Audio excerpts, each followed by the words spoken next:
You either agree with the terms, if you wanted a lawyer, if you disagree with us and you want to get a lawyer and use your portion to try to fight us on it. The lawyer, I actually went to 2 lawyers, and they both said you would be foolish because they would just take your money because the majority rules. They would sell the house, split the profits, just like it says in the will or in the trust. So that would be totally up to you. So we're honoring Grams and what he asked for Karen, and that's it.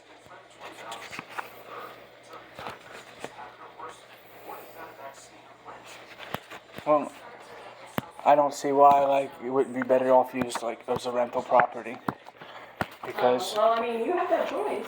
You have that choice. You can make money. Do it.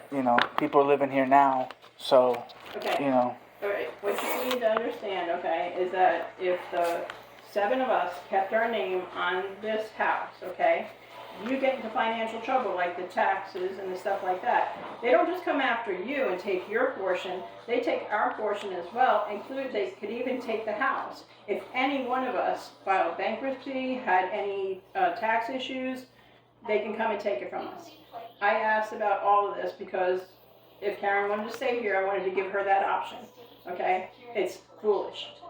That's all there is to it. Besides the upkeep of this house.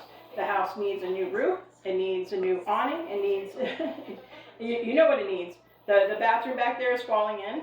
I mean, Karen's not going to be able to afford that. We can't afford to do it for her.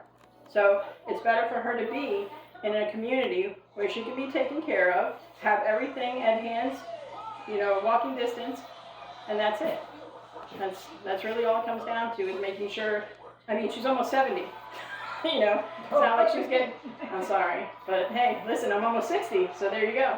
So either way, we have to think forward, that in a few years, because I'm not staying here, the only reason why I was here is to help Grams, to take care of Grams. So then when he was gone, and Karen and I talked about this with Kevin, with Kirk, with, well, not really Colin, because they're both indisposed, but we got on a joint conversation. We tried to get you into the joint conversation to hear. I was just contacted, a couple of days ago, or last week. Well, it was 2 weeks last ago. Minute.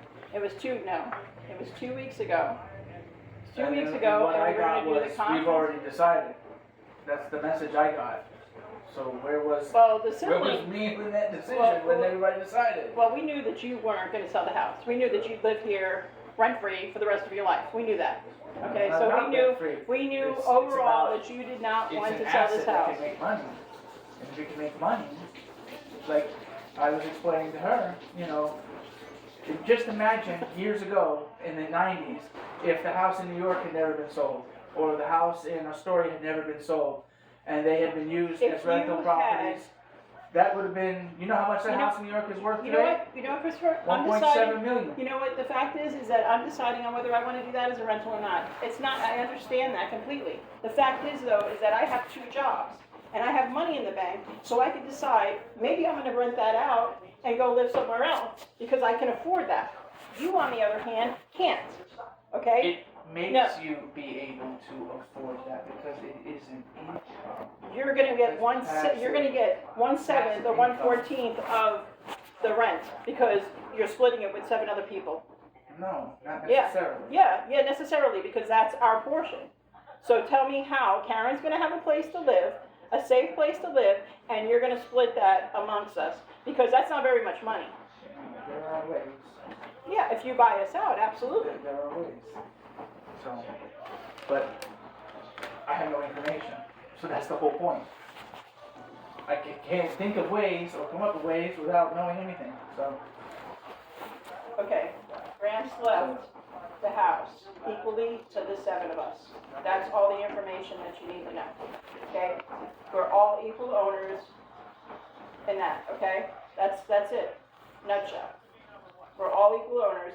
We're not all going to put our name on the lease here, because it would be foolish.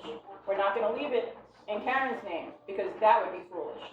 Okay? So this is what, when we talked, and I've been talking about this for a long time. Karen and I have been talking about this for a long time. We're not getting any younger. Okay? None of us. So we have to think long term.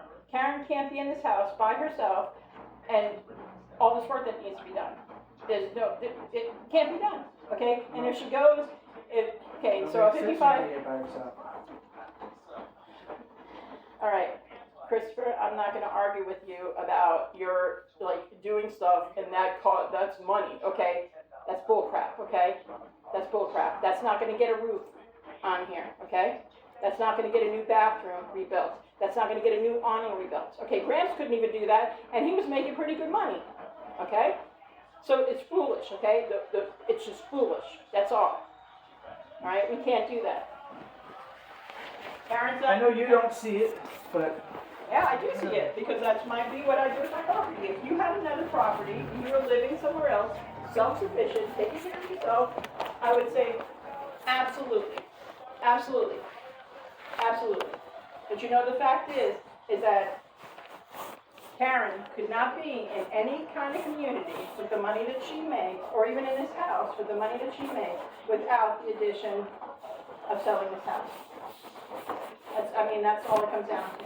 It's just that simple, you know? But the good part is that you are a beneficiary. You do get your portion, so you can invest it and do something with it. I also eventually will have my disability fund. So it's not, you're acting like I'm never going to have any money ever. But when the disability finalizes, you get your back pay, and then you get your monthly pay. Yeah, I know. So there's going to be more money coming in every month from my side.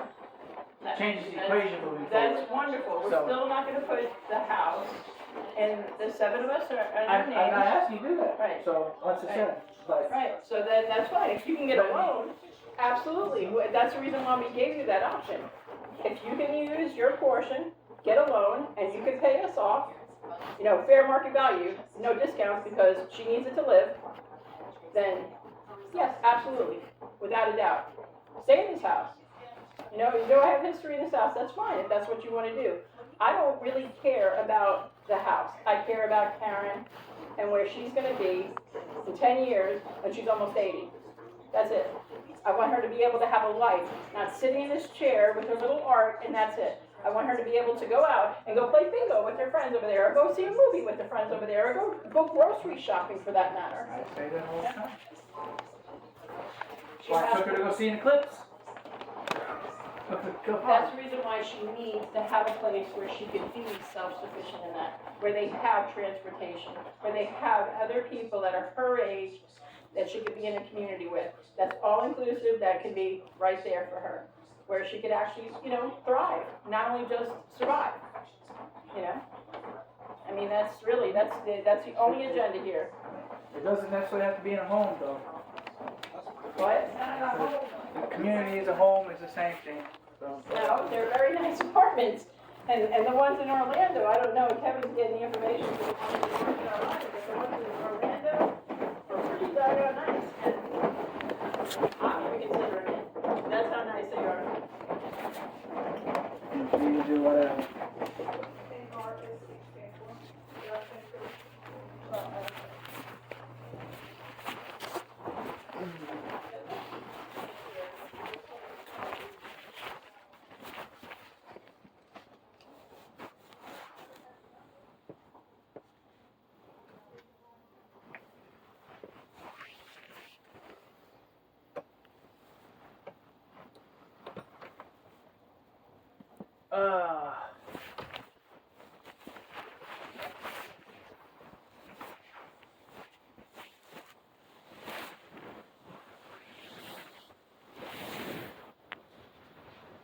While reading.